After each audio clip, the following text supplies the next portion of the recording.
Alright, so let's suppose we are the spectator to pick any card from the middle of the deck. Alright, doesn't matter which one is it, but I actually want to do it from the front so you can see it better, very slowly. Alright, and it goes right to the top in the selection. And I want to use the same card once again, very slowly. It goes to the bottom, and maybe the last try.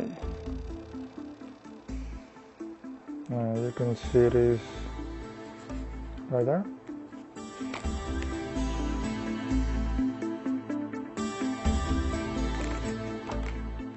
And it goes right to the top and on the middle to the top one last time. It's still going to the top.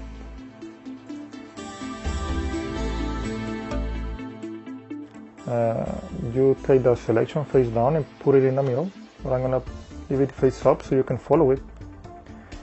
Once you put it in jog half of the card, get a pinky break on the bottom card, just the bottom, before anything else. You can just peel it off, or you can buckle it from the front, but I just bevel the deck, as you can see, and because it's beveled, you can easily peel off just the bottom card. Alright. If you need a little bit more time, you can just speak or say anything, and as long as you have the pinky break right on the bottom card.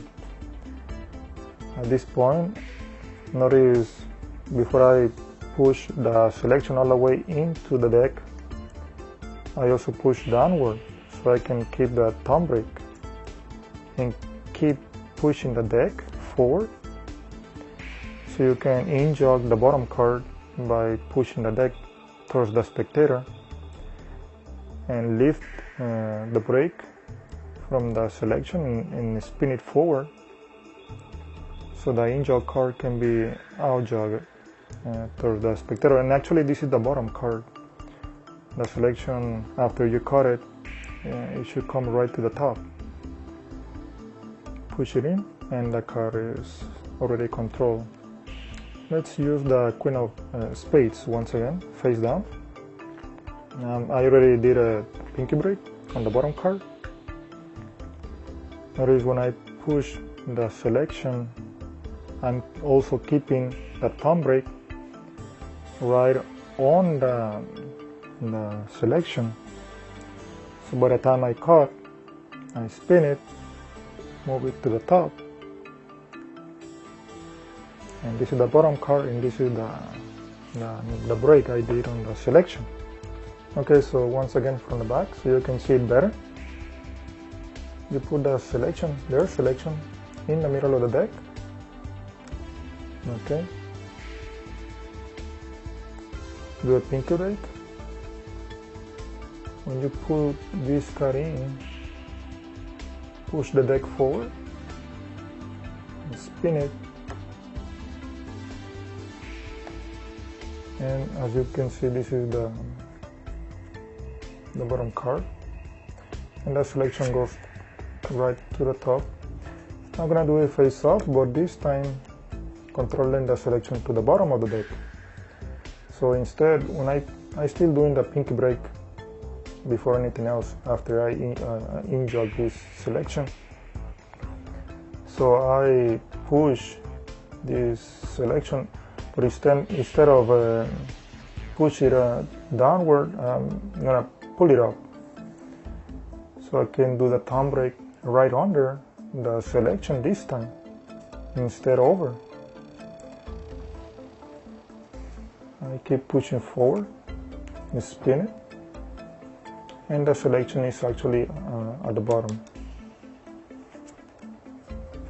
Alright, so the main deal here is it depends whether you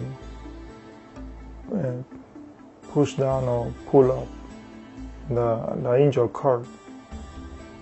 If you pull it up, the selection is going to the bottom. If you push down, the selection is going to be on top. Now notice to spin the bottom half to the top. I have the index right under, holding the angel card. Then I spin it, move the third finger to the bottom to keep holding the angel card to the deck on top. The index is right under, holding the selection. Now when I spin it halfway, I switch the index for a third finger. Now the third finger is at the bottom, so I can keep spinning and drop it, and with the other hand in the index finger I'm holding it, so I can switch the hand and keep squaring the bottom half to the top and push the agile card slowly into the deck, so you can proceed to any other routine with this control. After you input the angel card of the selection, try to do it at first from the back. Don't put it in the front and then move it to the back. It doesn't make sense because you will put it in the front again later on. So I try to say that I'm gonna put the card right in the middle. When I say that, I'm trying to get a pinky break right under the bottom card. And by saying that, notice when I try to push the card into the deck, I'm lifting the deck, this border, more towards the spectator so they don't really see. I'm pushing the selection all the way into the deck. So that's why I lift it, so they don't see the straight up from the top. So it's better if they see it from the front, so they cannot really tell the move. This move, Let me do it face up. So I do the pinky break on the bottom card. If you have 4 aces over here, you need to do a pinky break under the 4 cards, just in case you need to move to any other routine. So I push it in. Right while I push it in, you notice I did a thumb break from the back, while I keep pushing with the same rhythm, and I try not to stop. So I need to push the deck forward, spin it, take the index out, keep spinning, move the third finger under, and put it on top. Notice the index is holding this portion, so I can shift my hand position to square the deck on top and make this agile card more visual. The selection, you notice by the cut, I move it to the top, or you can move it to the bottom. Instead of pushing it down, you have to pull it up. With the same concept, just do the pinky break on the bottom card, and don't exaggerate too much. I'm just doing it so you can see it better. Spin it, hold it, shift it, and square it. I push it in and the card goes to the bottom. Now you want to position this selection for an ambitious card routine. I'm still doing the same, but I need to peel an extra 1 or 2 cards over here and do a break with the third finger right over the selection, so I can push it all the way in. I don't need to push the card downward or upward, as long as I have the third finger break. Okay, then I transfer the third finger break to the thumb break while I keep pushing forward the deck, so I can inject the bottom card and spin it. Now the selection is going to be on the third position from the top. Well, third or I don't know, the second position, depending on the routine, ambitious card routine or any other routine you're looking for.